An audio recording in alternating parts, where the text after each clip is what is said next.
Beberapa waktu lalu kita mendengar sebuah berita lagi terjadi banyak PHK di mana-mana. Kalau kemarin-kemarin kita bahas bahwa PHK itu terjadi di sektor tekstil, garment, kemudian kita sempat membahas bahwa PHK terjadi di startup, fintech, dan kemudian di ekspedisi. Nah, beberapa waktu lalu saya membaca sebuah artikel ini yang menarik, sebuah press release yang dikeluarkan oleh McDonald. McDonald adalah, kita tahu semua, itu perusahaan cepat saji, fast food. Dan mereka pun ikutan melakukan PHK. Ini agak menarik, fenomena apa yang terjadi di 2023 ini. Padahal teman-teman, kalau kita lihat data, ketika terjadi COVID 2 tahun kemarin, 2020 sampai 2022, justru perusahaan-perusahahan atau restoran-restoran fast food yang mengalami penaikan omset yang sangat luar biasa.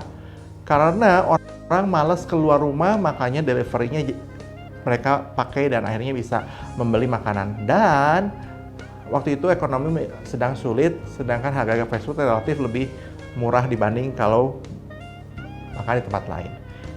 Booming luar biasa di 2 tahun itu. Tapi hari ini mereka mulai melakukan pemotongan hubungan kerja lagi, pemutusan hubungan kerja lagi. Apa yang terjadi sebenarnya ini? PHK ada di mana-mana. Alasan mereka efisiensi. Alasan mereka untuk supaya perusahaan lebih efisien. Nah, teman-teman, hari ini teman-teman dalam kondisi mana? Kena PHK? Perusahaannya hampir melakukan PHK? Atau apa, saya nggak tahu. Tapi kalau teman-teman hari ini sedang terjadi di kepala teman-teman, apakah PHK itu seperti kiamat? Kenapa disebut kiamat? Karena cicilan tetap harus berjalan terus. Sumber income berakhir, tapi sumber pengeluaran tidak pernah berakhir. Apakah gara-gara itu? Ya. Nah, teman-teman, kalau teman-teman memikirkan PHK menjadi kiamat, saya mau punya good news buat teman-teman yang kita bahas di IG Live. Saya mau ambil cerita seorang anak muda di tahun 1997-98, masa-masa ketika resesi terjadi sangat di Indonesia. Tapi bukan hanya di Indonesia, di Asia Tenggara, lihat harga rupiah melonjak naik, harga bat jadi semakin nggak karuan. Nah, anak muda ini punya potensi banget, luar biasa. Dia berkarir di perusahaan luar negeri dan punya masa depan yang sangat gilang gemilang sampai perusahaannya memutuskan PHK. Dan anak ini terkena PHK.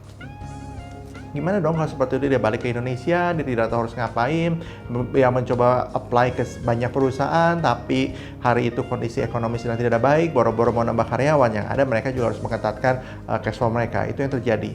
Nah, bagi banyak orang, kiamat. Karena cicilan tidak bisa berhenti. Karena kebutuhan hidup tidak bisa berhenti. Bagi banyak orang, kiamat. Tapi anak muda ini menarik, dia mencoba PHK di kepala bukan menjadi kiamat, tapi boleh nggak di kepalanya PHK itu menjadi peluang. Dan akhirnya dia mencoba usaha, mencoba melakukan banyak aktiviti, dan hari ini teman-teman, anak muda itu kita tahu menjadi salah satu dari kelompok konglomerat Indonesia, menjadi seorang tokoh politik, menjadi seorang menteri bahkan, yang kita kenal dengan nama Sandiaga Uno. Korban PHK, tapi bagi dia PHK bukan kiamat, justru peluang untuk melakukan sesuatu. Dan dia sudah membuktikan. Hari ini teman-teman bisa tahu berapa besar kekayaan yang dimiliki, berapa besar pengaruh yang dimiliki.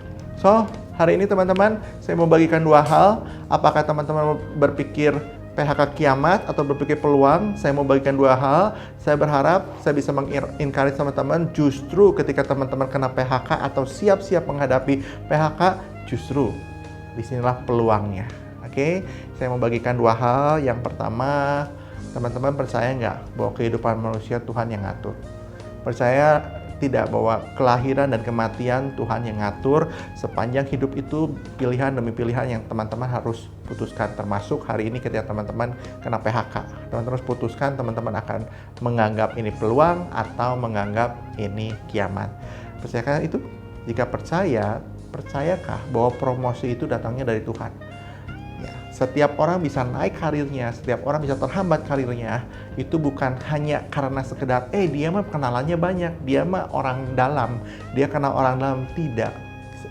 Sebenarnya ada unsur Tuhan penguasa alam semesta yang mengatur, yang mengarahkan semuanya, sehingga kalaupun dia berkarir karena orang dalam, karena kenalan, ada Tuhan yang mengatur sehingga dia bisa berkenan dengan orang tersebut. Percayakah seperti itu kan, Mas?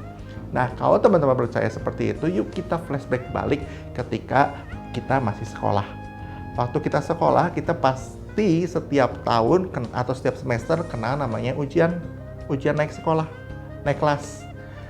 Ujian naik kelas rasanya menakutkan, rasanya deg-degan, dan belum tentu ketika ujian tersebut berhasil loh.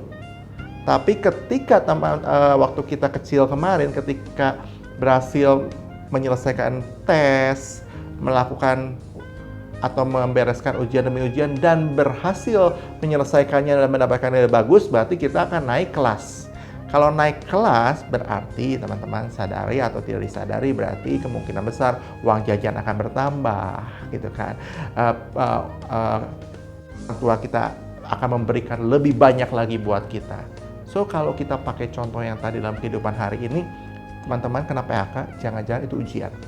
Di balik ujian itu ada namanya promosi. Nah, gimana kalau ternyata begitu ujian gagal? Kan kita tahu waktu kita sekolah dulu, ketika ujian gagal ada namanya remedial. Ya, tinggal remedial lagi, coba lagi, kalau gagal ya coba lagi, teman-teman. Kenapa sih banyak orang-orang yang tahu teori ini, tapi pada kenyataan dia tetap menganggap PHK itu kiamat, tetap hidup dia tidak berubah. Tapi yang di sisi lain kita dengar tadi contoh yang saya sempat bahas di awal, Sandiaga Uno bisa berhasil menjadi seorang konglomerat di Indonesia karena kalau menurut saya, dia tidak mau mengambil remedialnya. Remedial selalu Tuhan siapin. Pilihan mau mengerjakan remedial dan menyelesaikan remedial, itu pilihan kita. Padahal kita percaya Tuhan kita baik. Dia akan sabar menunggu teman-teman sampai bisa menyelesaikan ujiannya. Dan dia sudah menyiapkan promosi, sudah menyiapkan hadiah ketika menyelesaikan ujiannya. Tapi kalau remedialnya nggak mau dilakukan dan ujiannya tidak mau diselesaikan, hadiah itu tidak pernah terbuka. Padahal di zaman sekarang kalian seneng kan dengan kata-kata unboxing.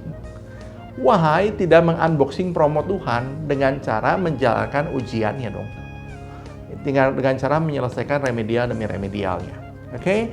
Itu yang pertama. Kalau teman-teman percaya. Yang kedua, teman-teman percaya nggak? Kalau yang tahu suatu barang atau sesuatu hal, itu pasti penciptanya. Saya mau kasih contoh yang sederhana. Kalau teman-teman punya handphone yang seri paling bawah atau seri yang paling tinggi, yang tahu persis kehebatan seri yang paling bawah dibanding seri yang paling tinggi, ya si penciptanya. Dan ketika penciptanya menciptakan seri yang paling bagus, sudah dilengkapi dengan fitur yang beraneka ragam, tentu penciptanya akan sangat senang kalau digunakan dengan maksimal dong. Seringkali kita manusia yang diciptakan dengan sangat luar biasa sama Tuhan dengan segudang potensi, tapi kita menganggap diri kita rendah, menganggap diri kita nggak mampu, menganggap kita hanya di golongan paling bawah. Padahal potensinya luar biasa. Oke, kita sambungin yuk yang pertama dan yang kedua. Ketika promosi datang dari Tuhan, berarti Tuhan sebenarnya tahu kondisi kita paling dalam seperti apa. Makanya dia siapin potensi dan potensinya dong. Tool untuk mendorongnya. Jadi bagian kita ngapain? Kesiapan. Tool-toolnya benar-benar kita asah, kita gali, kita kencengin. Urusan Tuhan, siapin porsi, siapin promosinya buat kita. Hari ini teman-teman kena PHK. Diam, duduk, merenungi nasib, mengutuki diri, menyalahkan umur, menyalahkan kondisi, menyalahkan keadaan, atau teman-teman pakai waktu untuk mempersiapkan diri, mengembangkan potensi diri, mengaktifkan segala tool yang disiapkan, menyelesaikan ujian demi ujian, dan tiba-tiba akan ada promosi yang disiapkan oleh Tuhan buat kita semua. Nah, teman-teman, saya mau mengajak kita ngopi. Kalau teman-teman setuju dengan saya bahwa PHK ini bukan kiamat, tapi justru PHK ini peluang buat kita, saya mau mengajak kita ngopi. Saya punya 3 hal. Saya punya bisnisnya, saya punya bisnis agen properti yang menurut saya ini bisnis yang menarik di tahun ini dengan resiko yang tidak terlalu besar, tapi potensi untuk mendapatkan income sangat luar biasa. Saya punya bisnisnya, saya mau sharingkan, saya mau ajak teman-teman untuk memikirkan atau bertanya lebih detail tentang bisnis ini. Yang kedua, saya punya pelatihannya. Saya punya Insight Learning yang akan menolong teman-teman yang tidak mengerti tentang properti, yang tidak mengerti tentang banyak hal. Ayo kita buka, kita kembangkan toolnya, kita kembangkan potensi yang Tuhan sudah siapkan dalam diri kita, sehingga kita siap menghadapi satu ujian, tiba-tiba tanpa disadari kita udah di-grade atau kita udah naik kelas yang dari hari-hari semakin tinggi, dan bonusnya tiba-tiba penghasilan kita jauh lebih gede ketika kita belum di PHK. Yang ketiga, saya punya komunitasnya. Teman-teman butuh vibrasi yang sepaham. Teman-teman butuh orang-orang yang satu pikiran, satu rasa, satu pemahaman, satu tujuan. Oleh karena itu, saya siapkan komunitasnya bernama Warrior Property Agent Community. Nah, jika teman-teman tertarik, silahkan DM. Jika teman-teman tertarik, bisa kita ngobrol lebih lanjut lagi. Usulan saya, jangan jadikan PHK itu kiamat. Kalau iya, PHK itu di depan mata, face it, hadapi. Karena jangan-jangan itu peluang yang Tuhan siapkan untuk kita bisa promosi dan mendapatkan sesuatu yang lebih baik dari sebelumnya. Saya tunggu teman-teman, dan kita akan berjumpa di IG Live berikutnya.